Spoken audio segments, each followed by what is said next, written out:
Hello everyone, welcome back to our virtual learning class children. So today we are going to see grammar. Why do we learn grammar children? Have you ever thought? While we converse in pure form of English, why there is a need to learn grammar while we can talk fluent language, that is our global language English. The need of grammar arises when you want to understand the particular structurization of the sentence being formed. For that, grammar is very important. Without grammar, your English speaking skills is always incomplete. You have to understand the paraphrasing of the sentence first, the tenses used in it, the particular structure the sentence follows, the categories that falls into it, and everything. So without grammar, English is incomplete. As without numbers, maths is incomplete. As well, if we relate to the other subjects as well, without practical examples, science is incomplete. So grammar needs a proper coordination, children.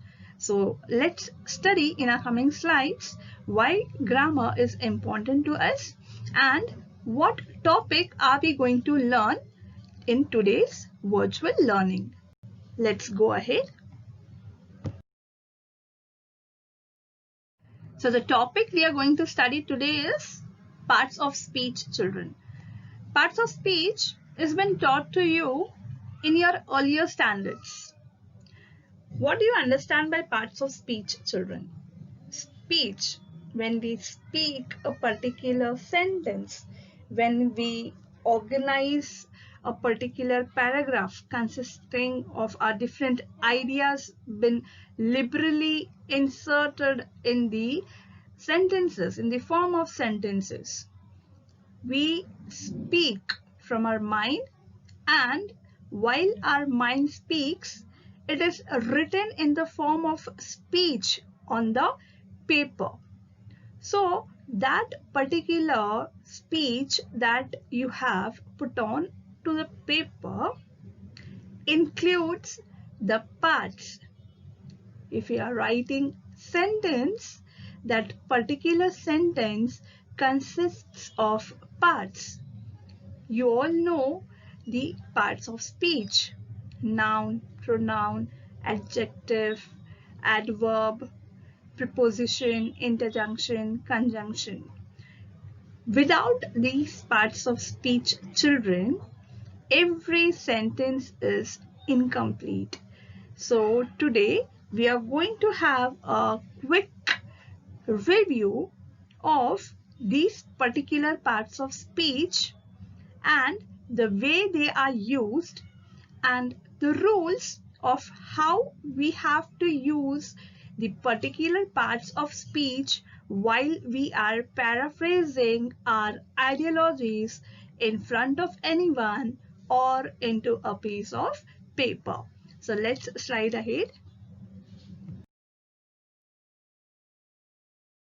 So this slide presents us what is speech and what are its parts. So in the previous slide, children, I have explained you what is meant by speech. That is, what are the thoughts of yours and how you represent your idealization in front of everyone. That is your speech. Or you express your thoughts in form of essay or a short story while you're writing on a piece of paper. While you're writing, how the parts of speech plays a pivotal role for actually supporting you out to express yourself in a more relevant way, in a more practical and acceptable way. So how the parts of speech enables us to become more independent, more liberal while we present ourselves in front of everyone. in the front stage, when we play in the front foot. So how confident we are, how well we are well versed with our knowledge of English, is being put through while you understand the concept of parts of speech. So let's go ahead. So, seeing the history of grammar in the Nirukta. Nirukta is a Sanskrit book written. Nirukta means explanation of grammar given children. So, in the book Nirukta, written in the 5th or 6th century before Christ era, the Sanskrit grammarian Yaska defined 4 main categories of words. So, the emergence of words was taken much centuries ago. A century or two after the work of Nirukta, the Greek scholar named Plato. He was born in 423 before Christ era, and he wrote the Cratylus dialogue, that is his book, and in that he wrote about different parts of speech. So you can just imagine centuries ago, parts of speech was been invented by these great scholars. So here we are studying the same even in the 21st century. Another scholar named Aristotle was born in 384 before Christ era, added another class called conjunctions. So Plato was not only one scholar who was working upon the language called English and its parts.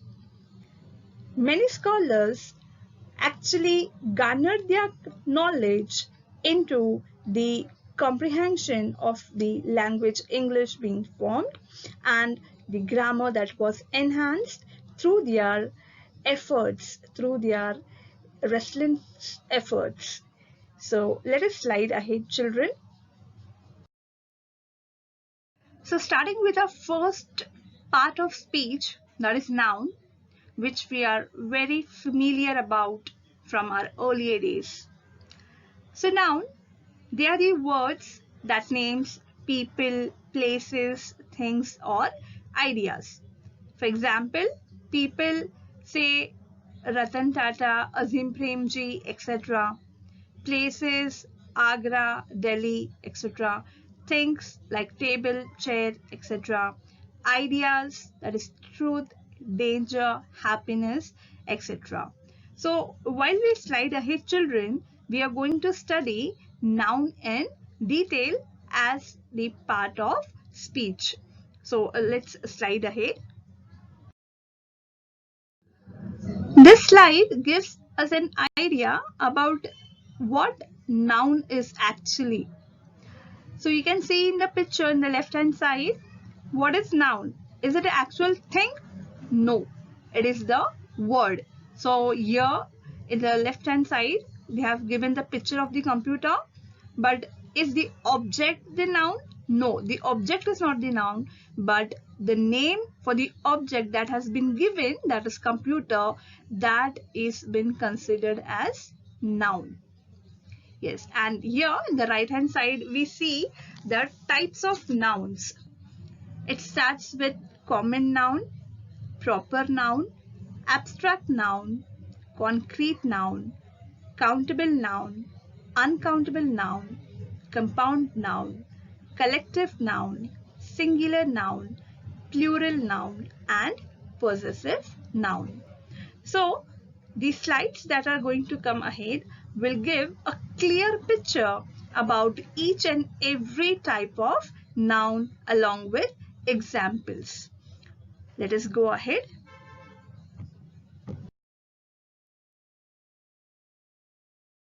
Slide represents about types of noun. So the first one we are going to study about is common noun. So the name that comes in general and non-specific, say about people, things, places or ideas. So the definition itself states Nothing in particular is being spoken about. It is spoken in general. Example, man. They are not given an idea of which man they are talking about. City, exact city is not been represented. It is spoken in general. Religion, we have many religion, but about which religion, it has not been mentioned. Airlines, which specific airline we are talking about, it is not mentioned. So all these words come in common. So that defines with the definition common nouns. The second one is proper nouns. These name specific people, places, things or ideas. So the name itself suggests proper, that is particular noun. Example, Rohit, Chennai, etc. For example, this boy is been spoken about. His name is Rohit. Only that name is been taken and the expression or the attitude of that particular child has been discussed. If we take states, we are talking about a particular state, proper state named Chennai. For example, if I say monument and Taj Mahal, so monument in general, there are many monuments. So it goes under common noun. And if I say Taj Mahal, it goes under proper noun because I am naming the monument. Clear, children? So the third one we go is abstract nouns.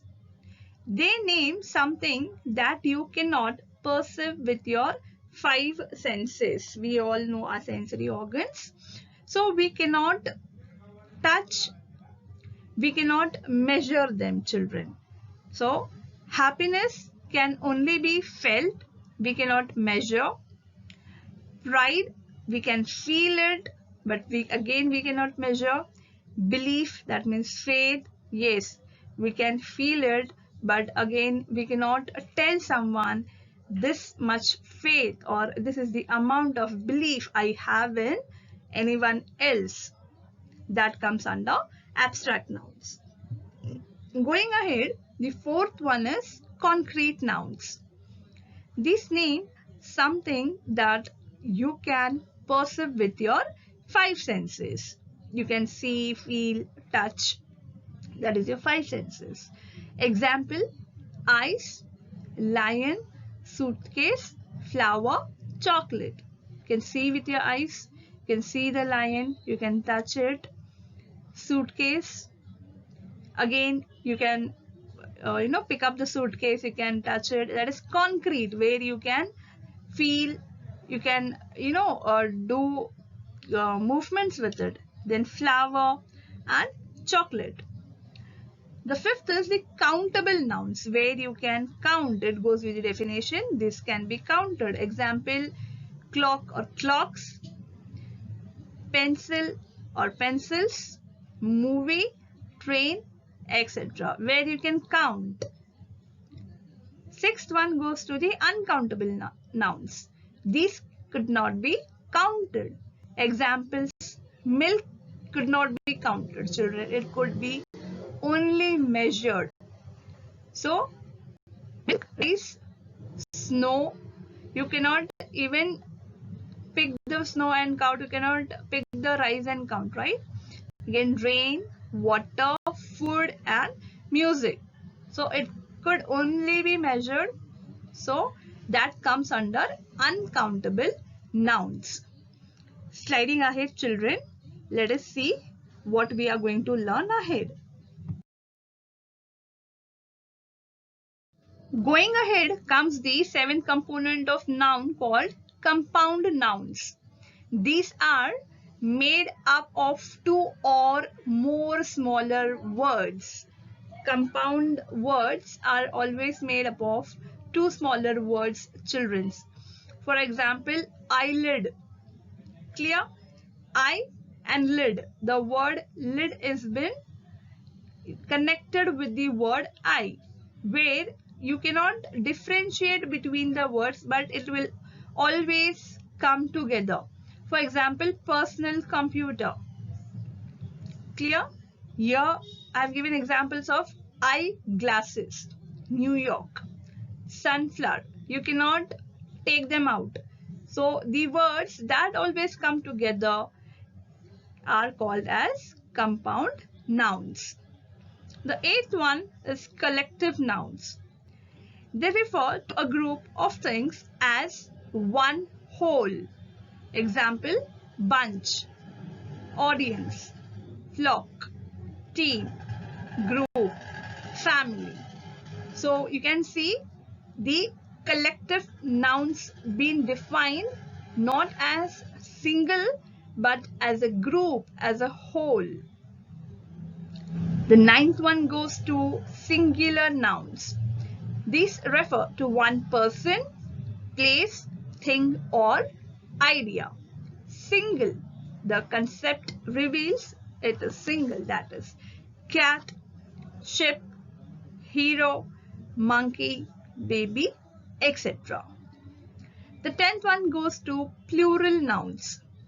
These refer to more than one person, place, thing or idea. So the singular noun goes to the plural nouns. Same with cats, ships, heroes, monkeys, babies, etc. 11th one, the possessive nouns. Possessive is what, children? If you break up the word possessive, possess is to have, possessive is, giving a label that the thing is yours. So possessive nouns shows ownership. Example, dad's car. You can see the possessiveness. This is my dad's car. The student's books. It belongs to a particular standard and that particular division. So it is their books. Ali's hat. So the hat belongs to the owner named Ali, etc.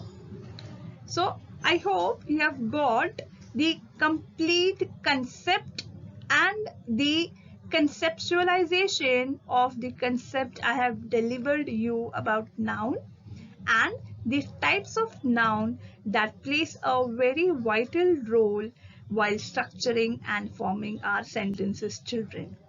So let us slide ahead. So we are going to see the rules for changing singular noun into plural nouns, children. So it is very essential to understand this.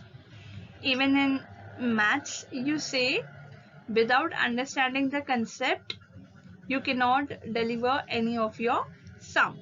So understanding the concept and putting that concept into proper steps. The steps gains you to get mark. So without following the proper steps, you won't get your correct answer. So as such, there are certain rules to be followed in grammar as well. So let us see what are the rules for changing singular nouns into plural nouns. Let us go ahead. So going with the rules of changing the singular noun into plural nouns, children. Starting with the definition once again of the singular noun. A noun that denotes one person, one place or one thing is said to be in the singular noun like man, cat and child. The plural noun, a noun that denotes more than one person, place or thing is said to be the plural noun form like men, cats and children. The first rule, most of the singular nouns make their plural by addition of s. This is common, children, and sound as z. That is the phonic sound given. Examples, balloon becomes balloons, thing becomes things. The second rule, when P, K, T, F, these particular letters, when they come at the end of a noun, it makes their plural by adding s. and its sound is pronounced as is. Example, cat become cats. Cup becomes cups. You can see the noun cat ending with the last word T and cup as a noun ending with the last word P. So this becomes the plural form of them. The third rule, when singular noun ends at O, CH, SH, SS, X, then plural is made by adding ES and its sounds as is. Box becomes boxes. Catch becomes catches. Dish becomes dishes.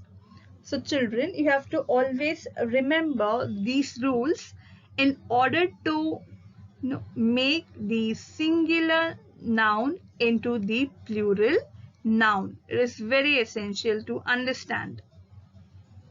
The fourth one, when a noun ends with Y, two cases arise, that are when alphabet before Y is a vowel, then plural is made by simply adding S in the noun.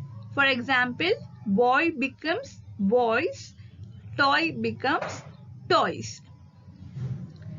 Fifth one, when alphabet before Y is not a vowel, then plural is made by removing Y and placing that Y with IES in the noun. For example, butterfly becomes butterflies. So what they have told in the earlier example, when a noun ends with Y, there are two cases arising. That is, when the alphabet before Y is a vowel. So boy, in the example, the word is boy. So before Y, we have the vowel O.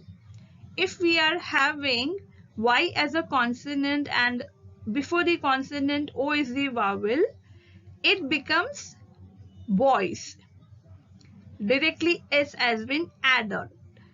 When the alphabet before Y is not a vowel, for example, they have given butterfly, so the word L is not the vowel, children, it is the consonant. So in these cases, butterfly will not become butterflies, that is apostrophe S, it will not become that.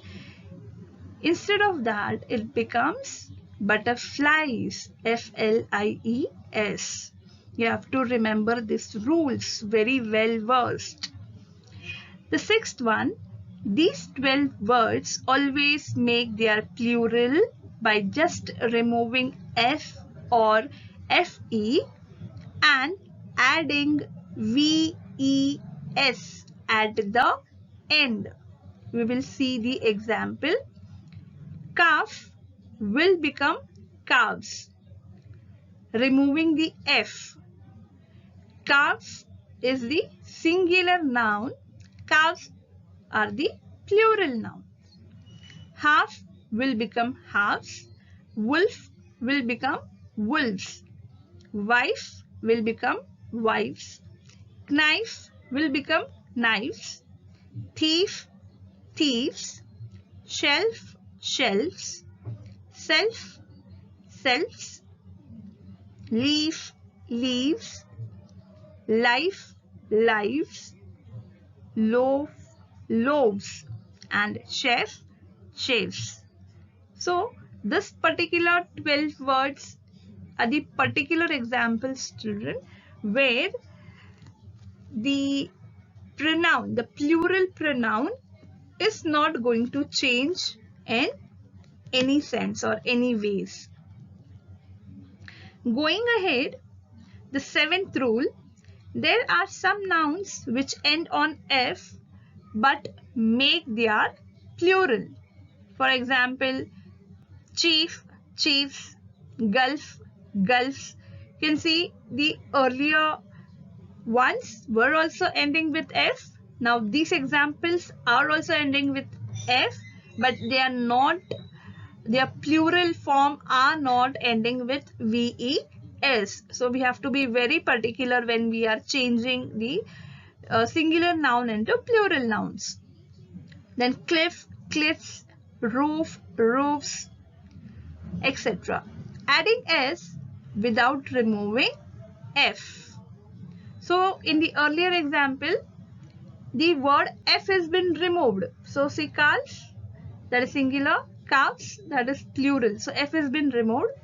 In the seventh rule, where the letter F is not been removed, without removing, it has been changed into the plural noun. Some nouns make their plural by just changing vowel in them. Example, man, men. Tooth, teeth. You can see man, A is vowel, men, E is vowel. Tooth, single tooth, O is vowel. Teeth, that is your entire 32 teeth, E is vowel. Foot, vowel O. Feet, your both feet, E is vowel. So loose, lies. So likewise, I hope you have understood the rules while you change the singular noun into a plural noun, children. Let's go ahead. So the second part of speech which we are going to see is adjective, a word which modifies noun or pronoun. So adjective is the quality given to the noun or pronoun, children.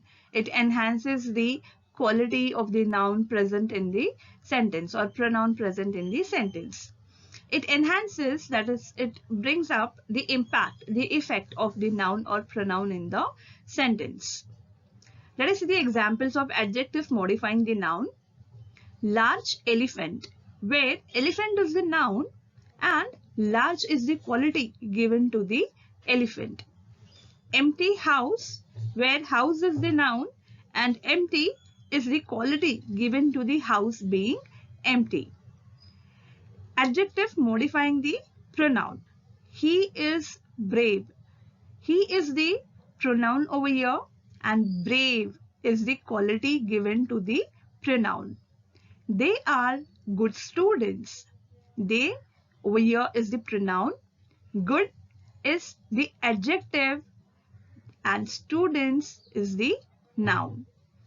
So going ahead with the degrees of adjective, that is the degrees of comparison. There are 3 degrees of comparison, children, as we have learned earlier in the standards. That is positive degree, comparative degree and superlative degree. So the positive degree comes under, if you see, you take the example of good, better, best. You can see good will come under positive degree, better will come under comparative degree and best will come under superlative degree, children. Then we are going to see the types of adjectives. We have 5 types of adjectives: possessive adjective, articles, demonstrative adjectives, indefinite adjectives and the numbers. Going ahead with the positive adjective definition, children. Positive adjective, a word that indicates the possession of the noun to a person or few people. The possessive adjectives are my, our, yours, his and its. If you see the example, you can tell this is my house, where you are enhancing the possession, that showing that this is your house.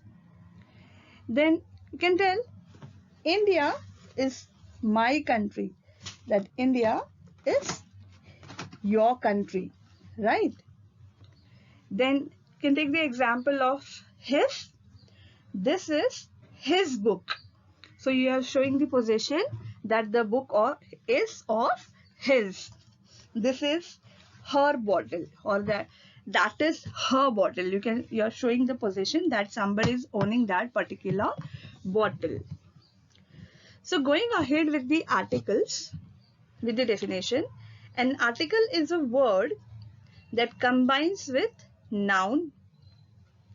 Articles are actually adjectives because they describe the nouns that they precede us to go along with them. So an article is a word that combines with a noun. It goes with a noun, children. Clear? Articles we know a and the. A goes with common noun, the goes with proper noun, and always goes with vowels.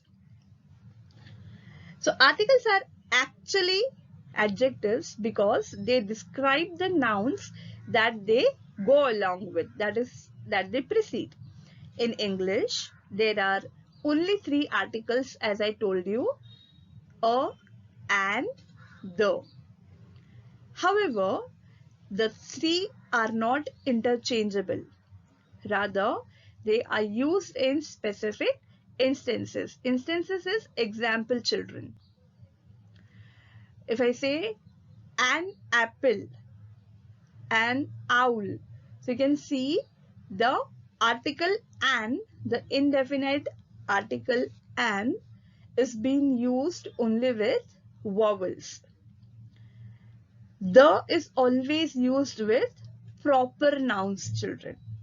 The Taj Mahal. Okay? Always used with proper nouns. And for common nouns, we most probably use the indefinite article a. Going ahead with the demonstrative adjective.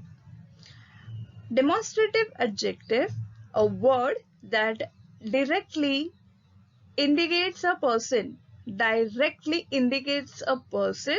or thing or few people and few things.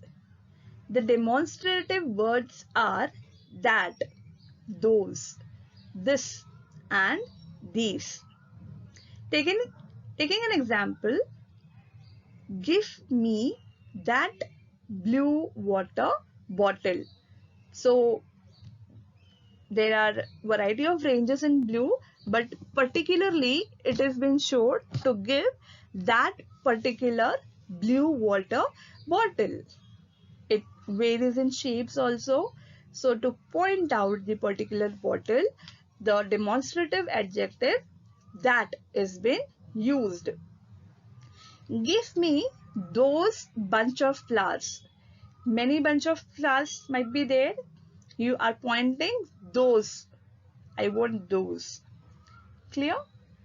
And these are the elephants that I wanted to see. You are particularly pointing out these are the species of elephants that you wanted to see.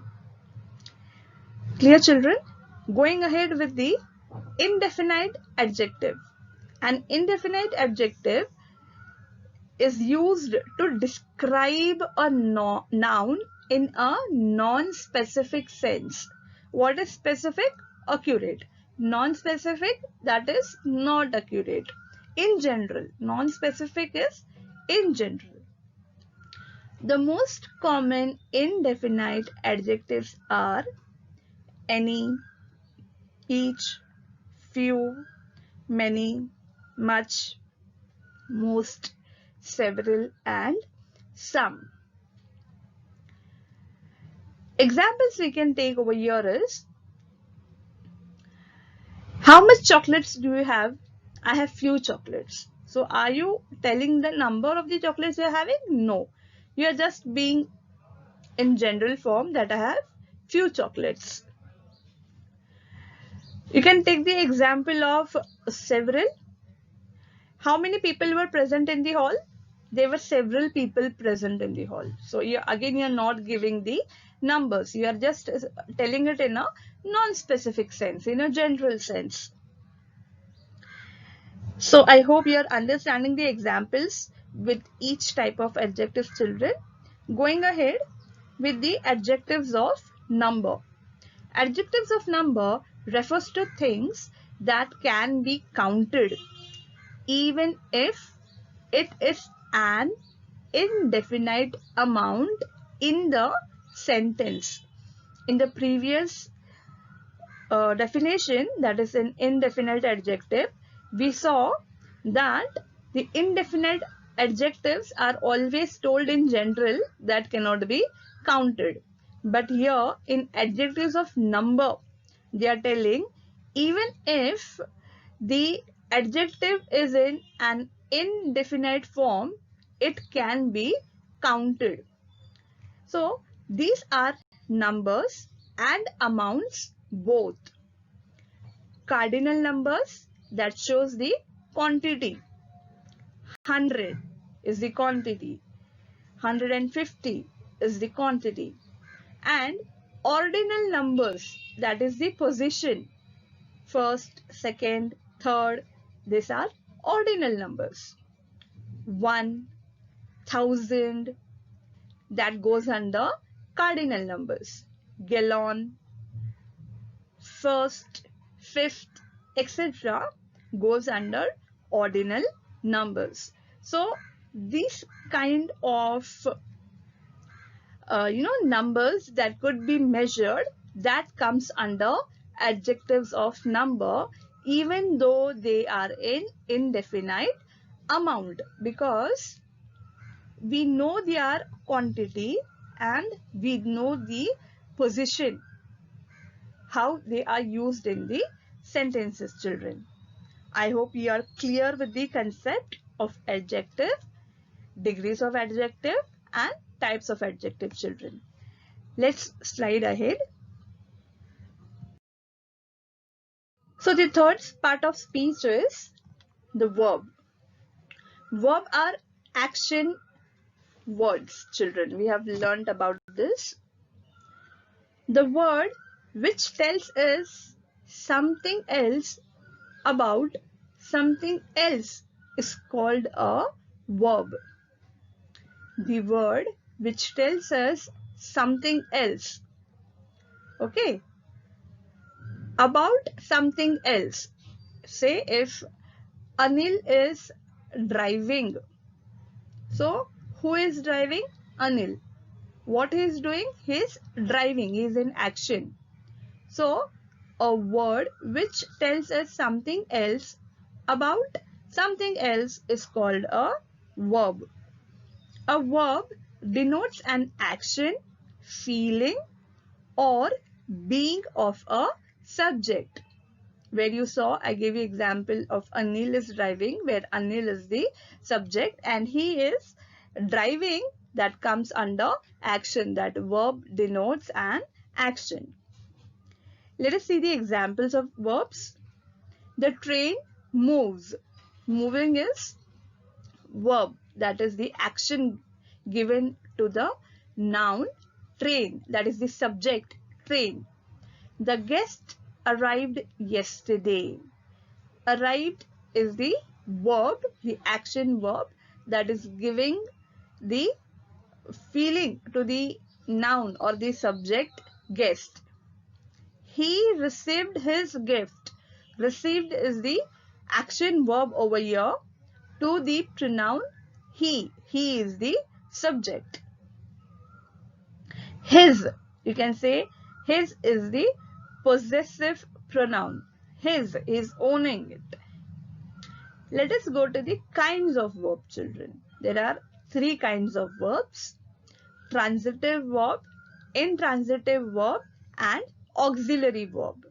Let us see what is transitive verb. The verb in which an action, transit or transmit itself from subject into object is called a verb. So where the action is being transferred from the subject to the object is called transitive verb. See the examples. Ali killed a tiger. Over here, this object is Ali. His action is been passed on to the object, that is tiger. So the action is being performed. It is already been transferred to the object, that is tiger. Farhan played hockey. So Farhan is the subject over here. He is playing hockey. His action, Farhan's action is being taken form in the form of hockey. So he is playing hockey. So over here, Farhan is the subject and hockey is the object. Object functions as the subject over here, children. So over here, when you see Ali killed a tiger, so which is the object over here? Tiger. But it presents as a subject towards the end because the aim was to kill the tiger. Then Farhan played hockey. Hockey, however, it is the object, but it functions as a subject because it is describing the action of Farhan. Next is the intransitive verb. The verb in which an action that performs by a subject does not transmit itself into object and still continues, that is action or verb, is called intransitive verb. It is simple. In the transitive, where the action of the subject is been transferred to the action of the object. In intransitive verb, the action of the subject is not being transferred to the object. In other words, the verb in which only subject exists is called intransitive verb. For example, she looks pretty. So, she is the subject and object, both. Because pretty is the quality given, the adjective given, children. So, she looks pretty. So, she is now given the quality of both the subject and the object. He works well. He is being appreciated. He is the subject over here. He works well. Well is the adjective again. So the person has been qualified. So the object and the subject both. So this both the examples is of rewarding oneself. So both the object and the subject comes into one composition. Here the object doesn't function as a subject, where in transitive verb we saw object functions as a subject. The third type of verb or the third kind of verb is auxiliary verbs. Auxiliary verbs are also called helping verbs, children. They are used to help the principal verbs, the main verbs. Examples: you were cycling. I shall thrash you. Cycling, thrash are the main or principal verbs. Were, shall and has are auxiliary verbs. Clear, children? So auxiliary verbs are the helping verbs. They help the principal verbs. The main verb is cycling over here, where the auxiliary is were, and thrash is the principal verb here, where shall is the auxiliary verb. So let us slide ahead and see which is the fourth part of speech, children. So the fourth part of speech is adverb. Adverb is the place where more information is being given about the noun or pronoun. For example, he was sitting. He was sitting quietly. So here, sitting is the verb, yes, but how? Quietly.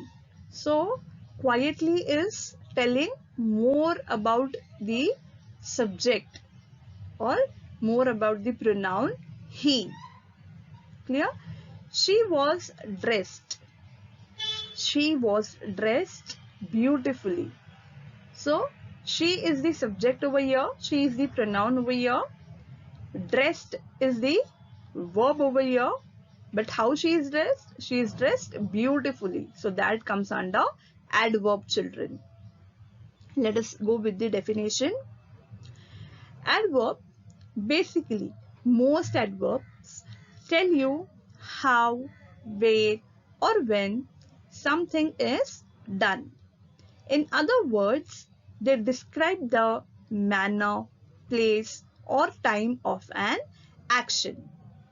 Examples of adverbs are she sings sweetly.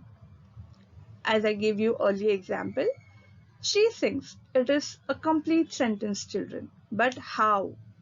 Sweetly. He writes neatly. He writes, again is a complete sentence. But how? He is writing neatly. Ahmed smiled cheerfully. Again, Ahmed smiled is a complete sentence. But how did he smile? He smiled cheerfully. So, adverbs are the adding on quality to how, where, when in the sentences, children. Going ahead with the kinds of adverbs. So the kinds of adverbs we have place determining adverb, that is adverb of place, manner determining adverb, that is adverbs of manner, time determining adverb, that is adverbs of time, frequency determining adverb, adverb of frequency, how frequently the action has been performed, the quantity or degree determining adverb, purpose or reason determining adverb, affirmative or negation, that is affirmative or negative, positive or negative. Going ahead with the definitions and the concepts. The first one is adverb of place, that is place determining the adverb. Some adverbs and adverb phrases answer the question where, place, where did you go? They are called adverb of place. Examples: the boys are playing upstairs. The boys are playing. Yes, it is the complete sentences. It is giving you complete sense. But where are they playing? They are playing upstairs. The dog is in the garden. It's very sunny but cold outside. Clear? So, the dog is in the garden. So, it is giving more information. It is sunny but cold outside.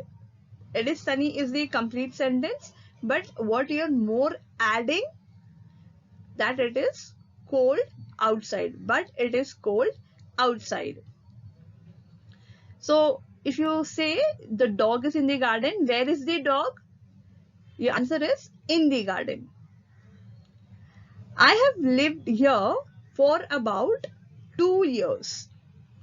I have lived here. It's a complete sentence, but for how many years? It's about 2 years. So here you have been answered for the questions which you have asked. So adverb is a simple thing that gives you more information about the verb used in the sentence, or adjectives used in the sentence, or nouns used in the sentences. It gives you more information about the situation told in the sentences. The second is adverb of manner, that is manner determining adverb. Some adverbs and adverb phrases describe the way people do things. Example, he was driving carelessly. It is describing the it is describing the manner about how he was driving. He was driving carelessly. The plane landed safely. How did the plane land? It landed safely. Ali plays guitar skillfully. Ali plays guitar is a full sentence, but how does he play? Skillfully, in a very skillful manner. The girls answered all the questions correctly, the correct manner. The team played wonderfully. How did the team play? Wonderfully. Again, you have to always bifurcate the sentence, children. The team played. It is a complete sentence. But how did they play? In which manner did they play? They played wonderfully. So let us go ahead with the time determining adjective, that is adverb of time, children. So the third kind of adverb is adverb of time. Some adverbs and adverb phrases answer the question when. They are called adverb of time. The train has already left. When did the train leave? It had left already. We moved into our new house last week. When did we move? We moved last week. Our favorite TV program starts at 6 o'clock. When does your favorite TV program start? It starts at 6 o'clock. We shall now begin to work. When shall we begin to work? Now. So you have understood the adverb of time. It answers your questions of when. Going ahead with the adverb of frequency, children. Some adverbs and adverb phrases answer the question how often an action is done, that is in a more frequent manner, be it be every day or twice a day, yes, or twice a week. It's showing the exact frequency. So this particular type of adverb is called the adverb of frequency. Let us see the examples. The children always go to school on the bus. The word always states the frequency. I clean my bedroom every day. The word every day states the frequency. Dad polishes his shoes twice a week. The word twice states the frequency. Going ahead with the adverb of quantity or degree. It shows how much or in what degree or to what extent. The limit, the quantity and the limit has been defined over here, children. So examples, the sea is very stormy. So here it is showing the degree to which level the sea is stormy. So it is very stormy. These mangoes are almost ripe. Almost is the word that is showing the degree that the mangoes are ripened and they are ready to be consumed. He was too careless. It is showing the extent.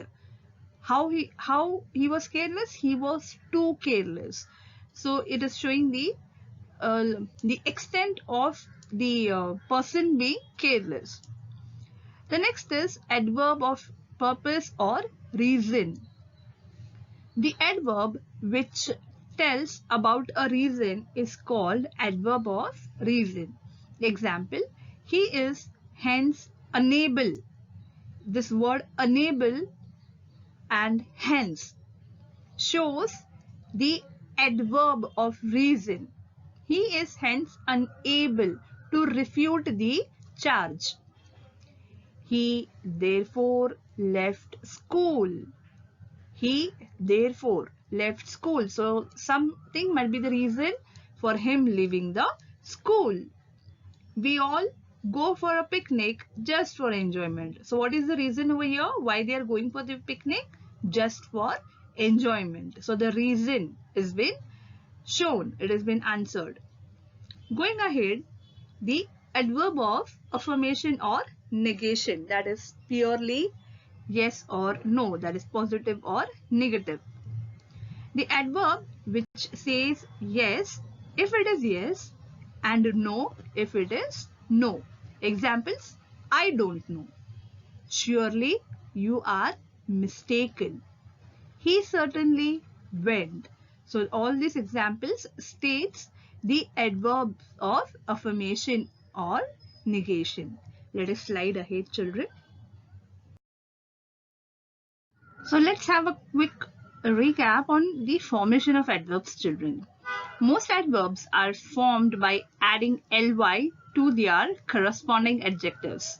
That is, examples: kindly for kind, slowly for slow, hardly for hard, sweetly for sweet, where you have seen that ly is being added to the corresponding adjective.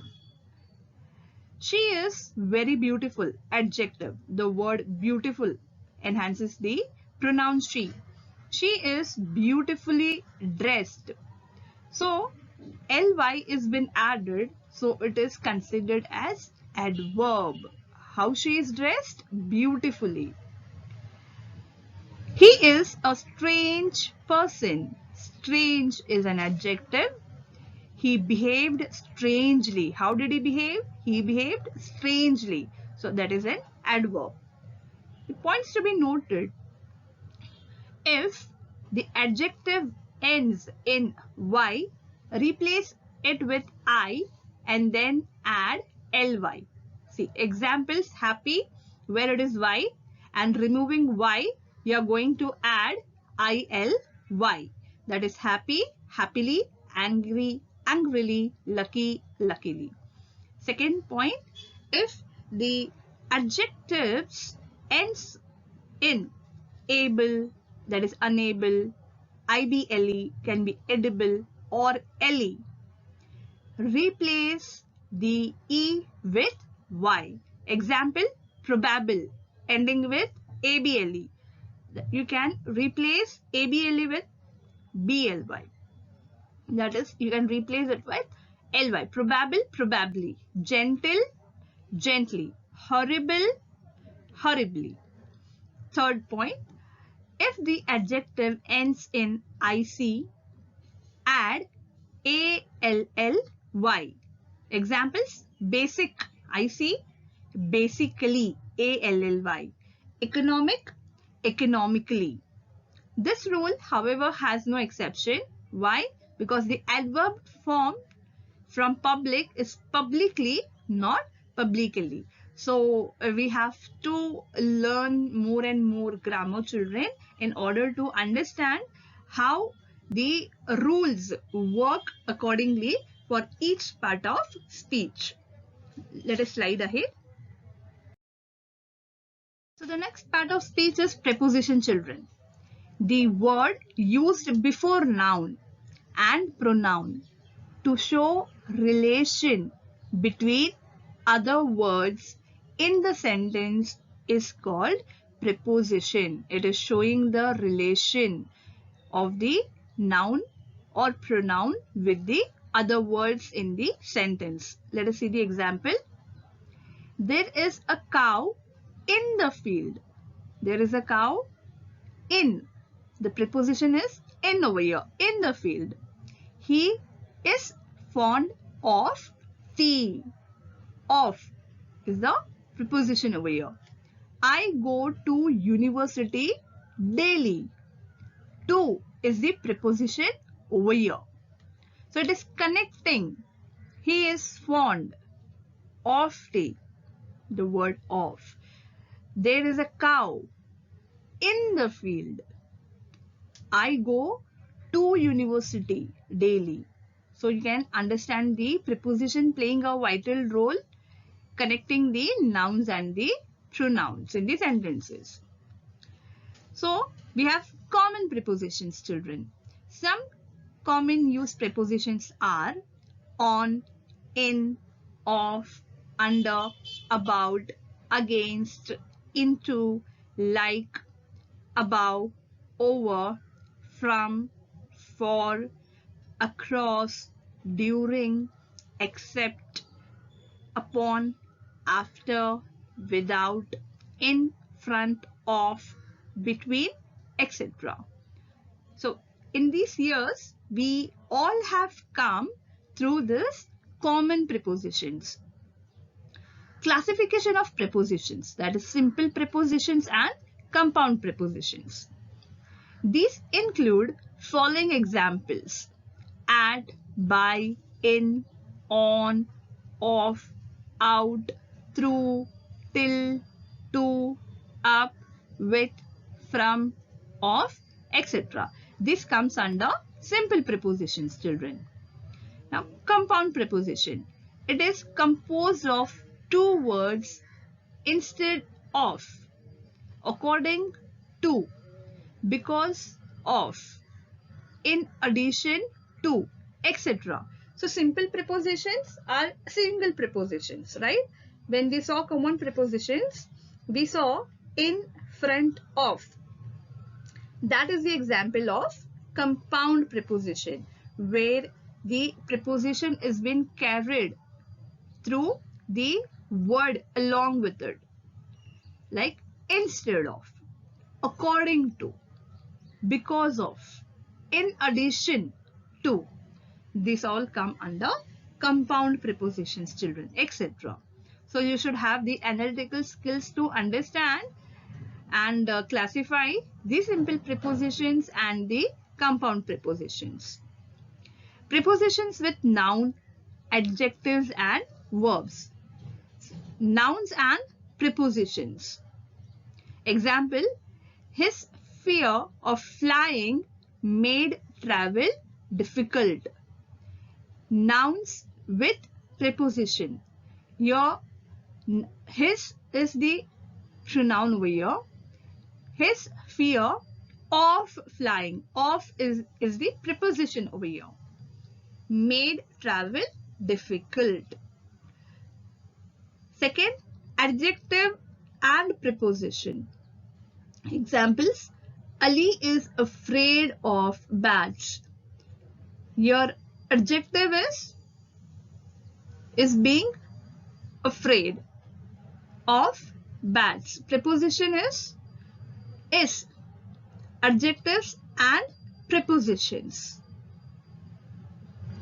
Verbs and prepositions. I live in this house. So live is the verb over here and preposition is in this sentence, children. So let us go ahead. I hope you have understood the part of speech preposition. So the next part of speech is conjunction, children. We have already learned about conjunction in our earlier standards. So the word which joins two phrases, clauses or sentences are called conjunctions. For example, Monday and Sunday are 2 days of week. So what is the coordinating word that has been connected with Monday and Sunday? That is and. Let us go to the types of conjunctions. Coordinate conjunction. Coordinate conjunction is to join two words, phrases and clauses together which are usually grammatically equal. Example: pizza and burgers are my favorite snacks. So these are pizza and burger. Whenever we say, it is in our mind that pizza and burger are equal. They come under fast food. So pizza and burgers are my favorite snacks. So and is the coordinating conjunction over here. I wanted to buy a car, but I had no money. So the word but is the coordinating conjunction over here. Then comes the subordinate conjunction. These conjunctions are those that introduce subordinate clause and join them to the main clauses. So this type of sentences where the subordinate conjunctions have been identified, it first introduces the subordinate clause and then joins it to make it to the main clause. The examples: she cannot come back because she is ill. So she cannot come back is the subordinate clause, children. Why? Because she is ill. She is ill is the main clause. So first subordinate clause is being introduced. Because is the subordinate conjunction. Subordinate conjunctions are those that comes after the subordinate clause. The patient had died before the doctor came. Again, the doctor came is the main clause, but when? After the patient had died. So over here, the patient had died before the doctor came. So the word before is the subordinate conjunction. Let us slide ahead, children. So the last part of speech is interjection, children. So this is very easy to identify as well. Interjections are words that express strong feelings or emotions which are not grammatically related to the rest of the sentence. Example, oh no, wow, stop, ouch. Interjections, they can show happiness, hurrah, sorrow, alas, anger, grrr, surprise, aha, or other emotions. Interjections use an exclamation mark if the emotion is strong. Wow, I won the lottery. So here you have a strong emotion because you are extremely happy because you have won the lottery. Use a comma if the emotion is not strong. Wow, I have a peanut and jelly I have a peanut and jelly sandwich for lunch. So if your emotion is strong, the exclamation mark is used after your expression. And if your emotion is not strong, comma is used after your expressions. The common interjections, ouch, hurrah, oops, wow, lol, aha, alas, oh, ow. So this comes under the common interjections. Other interjection words or phrase meaning, aha comes under surprise or satisfaction. Again, alas comes under sorrow. Hurrah comes under excitement. Oops comes under recognition of mistake. Ouch, exclamation of pain. So children, I hope you all have understood the parts of speech in a much detailed manner, as we have made a very peculiar recap of the parts of speech that you have learned in your earlier standards as well. Let us slide to the thank you slide, children.